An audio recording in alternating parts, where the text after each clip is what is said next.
तो today's topic is OCM chapter 5 forms of business organization 2, जिसका आज हम लोग लेने वाले हैं डीमेरिट्स ऑफ मल्टीनेशनल कॉर्पोरेशन। यानी कि अगर हम मल्टीनेशनल कॉर्पोरेशन स्टार्ट करते हैं तो उसके क्या क्या डीमेरिट होते हैं, घाटे होते हैं। देखिए काफी सारे इसके कॉन्सेप्ट्स है डीमेरिट्स है, तो एक एक करके सारे देखेंगे।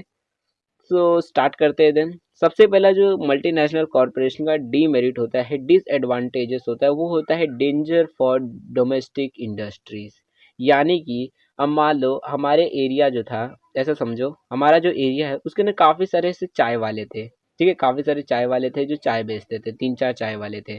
अब क्या हुआ, वहां पर बाहर से मतलब मल्टीनेशनल कॉर्पोरेशन आई, यानी कि एक कंपनी आई और वहां पे उसी के सामने मतलब उसी चाय उन्हीं चाय वालों के सामने वो दुकान खुल गई। ठीक है, अब क्योंकि वो जो मल्टीनेशनल कॉर्पोरेशन है वो काफी ज्यादा मतलब उनके पास पैसे है, तो काफी अच्छी खासी सी दुकान उन्होंने खोल ली है। तो इस वजह से उन्होंने भी चाय का ही बिजनेस खोल लिया है। तो अब बताओ जो कस्टमर है वो ठेले पे जाकर चाय पिएगा या फिर वो मल्टीनेशनल कॉर्पोरेशन की जो बड़ी सी आलीशान सी जो कंपनी है वहां पे जाके चाय पिएगा। तो बेसिकली कस्टमर जो है वो वहीं पे जाएंगे, जिनकी वजह से जो मतलब जो डोमेस्टिक इंडस्ट्री है, यानी हमारी कंट्री की जो इंडस्ट्रीज होती है उनको काफ़ी ज़्यादा घाटा हो जाता है और कभी कभार तो बंद करने की भी ज़रूरत पड़ जाती है ऐसे टाइम पे। तो ये भी एक घाटा मिल जाता है हमें कि हमारी जो इंडस्ट्रीज होती है वो बंद पड़ जाती है इन कंपनीज की वजह से जो बाहर देश से आई है, क्योंकि इनके पास एक तो काफ़ी एडवांस जो टेक्नोलॉजी है वो भी रहती है, ऊपर से इनके पास पैसे भी बहुत होते हैं। तो अगर मान लो आज लॉस हो रहा है तो वो भी बेयर करने के लिए इन लोग तैयार होते हैं, और वही हम बाकी के जो छोटे मोटे जो वहाँ के इंडस्ट्रीज होते हैं वो उनके पास उतने पैसे नहीं होते कि उन लोग उतने बड़े रिस्क ले सके। तो यहाँ पे ये भी एक घाटा हो जाता है, ट्रेड बन जाता है एमएनसी हमारे लिए। देन इसका दूसरा जो डीमेरिट होता है वो होता है रिपार्टीशन ऑफ प्रॉफिट। का मतलब क्या है, तो देखो इसका मतलब सिंपल सा है कि जितनी भी कंट्रीज होती है, मान लो अब यूएस से कोई आया है और इंडिया में अगर अपनी कंपनी खोलेगा तो हमारी कंट्री को दे देगा। अगर उसने कमाया तो वो तो अपनी कंट्री को भेजेगा। तो इसी को बोलते हैं रिपार्टीशन ऑफ प्रॉफिट, यानी कि हमारी कंट्री से पैसे जो है वो दूसरी कंट्री में जाते हैं, यानी कि हम लूट रहे हैं।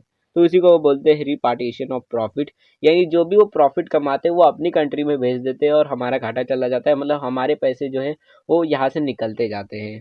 तो ये भी घाटा हो जाता है। काफ़ी ज़्यादा लार्ज अमाउंट में फॉरेन एक्सचेंज होता है, क्योंकि देखो हमारा जो इंडिया का करेंसी है रुपया, उन लोग क्या करते हैं मल्टीनेशनल कॉर्पोरेशन, वो बैंक के पास जाते हैं और उनको बोलते हैं कि हमें इंडिया का ये जो रुपया इसके बदले में हमें डॉलर चाहिए, क्योंकि हमारे कंट्री में जो डॉलर चलता है।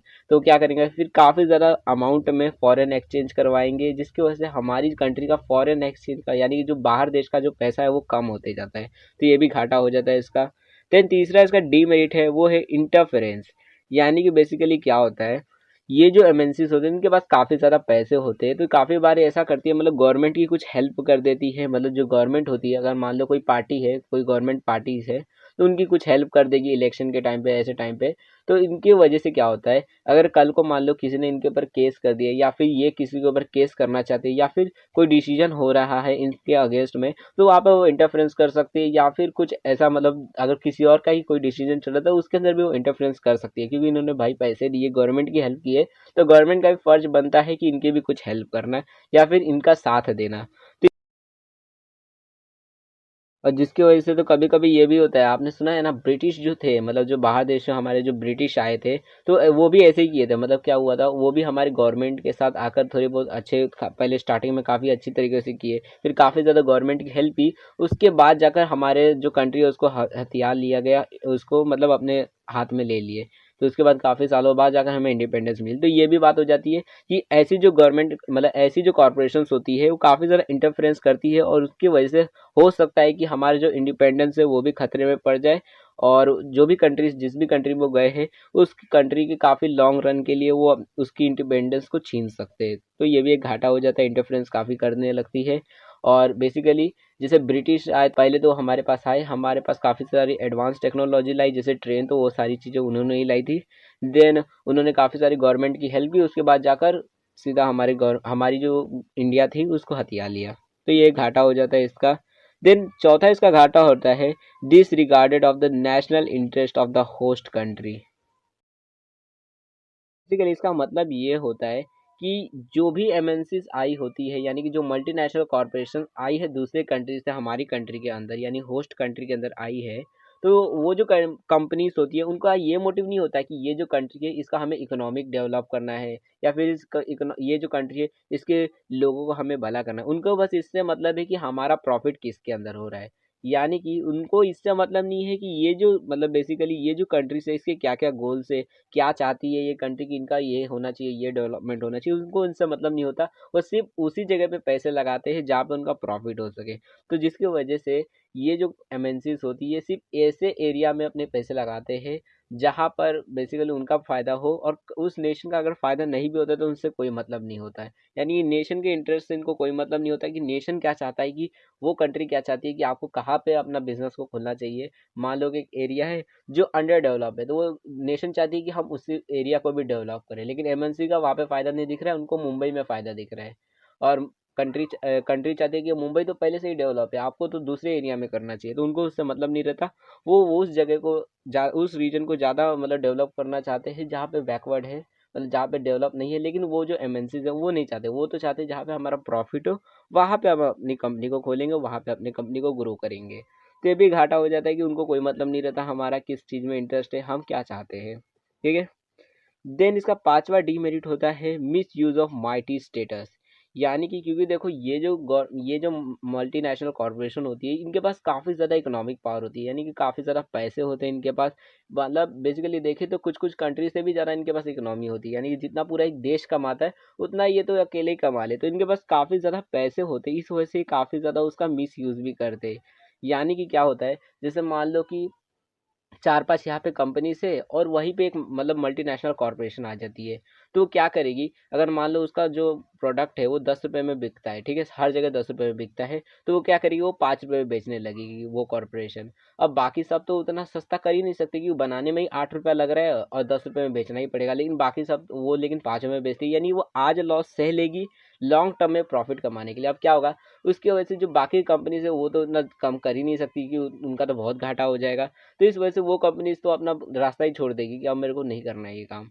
जिसकी वजह से आज के वजह से मतलब आज के लॉसेस की वजह से वो जो बाकी कंपनी से वो तो बंद हो जाएगी, लेकिन ये आज का इनके पास तो इतने पैसे हैं कि अगर आज थोड़ा बहुत लॉस होता भी है तो इनको कोई टेंशन नहीं है। इन लोग फ्यूचर का देखते हैं कि आज लॉस हो रहा है वो तो छोड़ो, कल क्या प्रॉफिट होने वाला है वो बताओ। ठीक है, तो इनको इस वजह से काफ़ी ज़्यादा प्रॉफिट भी हो जाता है, कि उसकी वजह से आज ये लॉस सहने के लिए तैयार होते हैं कल प्रॉफिट कमाने के लिए। ठीक है, तो इसकी वजह से काफ़ी ज़्यादा कंपटीशन को ऐसे ही मार देते हैं। तो ये भी एक घाटा हो जाता है कि ये काफ़ी ज़्यादा अपने पैसों का गलत इस्तेमाल करते हैं, जिनकी वजह से हमारी जो डोमेस्टिक इंडस्ट्रीज होती है वो खतरे में पड़ जाती है। देन छठवां इसका घाटा होता है, डीमेरिट होता है, वो होता है एक्सप्लॉयटेशन ऑफ नेचुरल रिसोर्सेज का।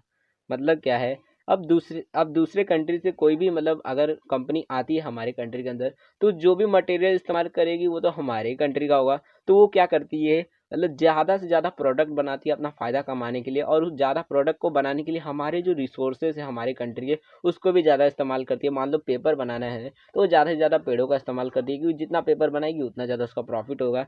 सो बेसिकली वो सिर्फ अपने प्रॉफिट का ध्यान रखते हैं, ये थी है कि वो जो नेशन है उसकी जो रिसोर्सेज है वो कम होते जा रहे हैं। तो इस वजह से ये जो कंपनीज होती है ये काफ़ी ज़्यादा लूट लेती है हमारे नेचुरल रिसोर्सेज को, एक्सप्लॉइटेशन कर लेती है। ठीक है, तो ये भी एक घाटा हो जाता है इन एमएनसीज का, क्योंकि बेसिकली ये जो है कंपनीज है वो बड़े बड़ी कंपनीज होती है, तो काफ़ी ज़्यादा रिसोर्सेज हमारे ख़त्म कर देते हैं इन लोग। देन सातवां इसका घाटा होता है, वो होता है selfish promotion of alien culture.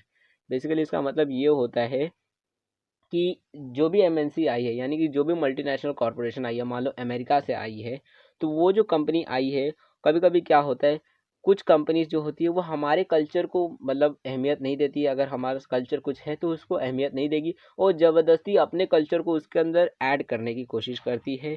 Selfish मतलब प्रमोशन करती है, सिर्फ अपने कल्चर का करती है, और हमारा कल्चर जो है उसकी इज्जत नहीं करती है। तो यही बेसिकली इसको बोलते हैं selfish promotion of alien culture. आठवां और लास्ट जो इसका डीमेरिट होता है, घाटा होता है, वो होता है एक्सप्लॉयटेशन ऑफ पीपल।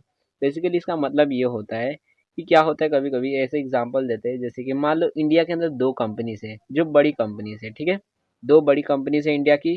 देन एक बाहर कंट्री से एक कंपनी आती है, यानी एक एमएनसी आती है। वो क्या करती है, वो जो दो कंपनीज है उनके साथ बातचीत करती है, उनके साथ हाथ मिलाती है। मतलब क्या कहती है उन लोग को, कि मान लो तीनों के तीनों शर्ट्स बनाते हैं, ठीक है, जो एमएनसी है वो भी शर्ट बनाता है और जो दो कंपनी से वो भी शर्ट बनाती है। तो इन तीनों के साथ हाथ मिलाकर बोलती है कि एक काम करते हैं हम लोग, आप लोग 500 रुपये अपने शर्ट्स बेचते हो, 500 रुपये में अपने शर्ट्स बेचते हो लोकल पब्लिक को, ठीक है। अब क्या करते हैं, हम तीनों हाथ मिला लेते हैं और हम तीनों 1000 रुपये में वही शर्ट्स को बेचेंगे। अब अगर किसी को भी शर्ट्स को खरीदना है तो हम तीनों में से किसी एक के पास से ही खरीदने वाला है। अब किसी के पास भी खरीदेगा। अब मान लो पहले आप 500 रुपये में बेच रहे थे, तो अब आपको 1000 रुपये में बेचने को मिलेगा, तो काफी ज्यादा आपका प्रॉफिट हो जाएगा। तो ये सोचकर वो जो बची हुई हमारी कंट्री की 2 कंपनीज होती है उस एमएनसी के साथ हाथ मिला लेती है और तीनों बहुत ज्यादा जनरल पब्लिक यानी कस्टमर्स को लूटने लगते हैं। यानी कि पहले जो चीज 500 रुपये बिक रही थी, ये 1000 रुपये में बेचते हैं, और जो कस्टमर्स उनके पास कोई ऑप्शन ना होने की वजह से उन्हें मजबूरी में उन्हीं महंगे चीजों को खरीदना पड़ जाता है, जिसकी वजह से जनरल पब्लिक का पैसा जो है वो जो कंपनीज है वो एक्सप्लॉइट कर लेती है, लूट लेती है और अपने जेब में भर लेती है, और वो खुद अमीर बनते जाती है और जनरल पब्लिक और गरीब बनते जाता है। तो ये भी एक घाटा हो जाता है कि लोग काफी ज्यादा लूटे जाते हैं, ठीक है। तो ये कुछ डीमेरिट्स है। आई होप आपको सारे डीमेरिट्स समझ आ गए होंगे।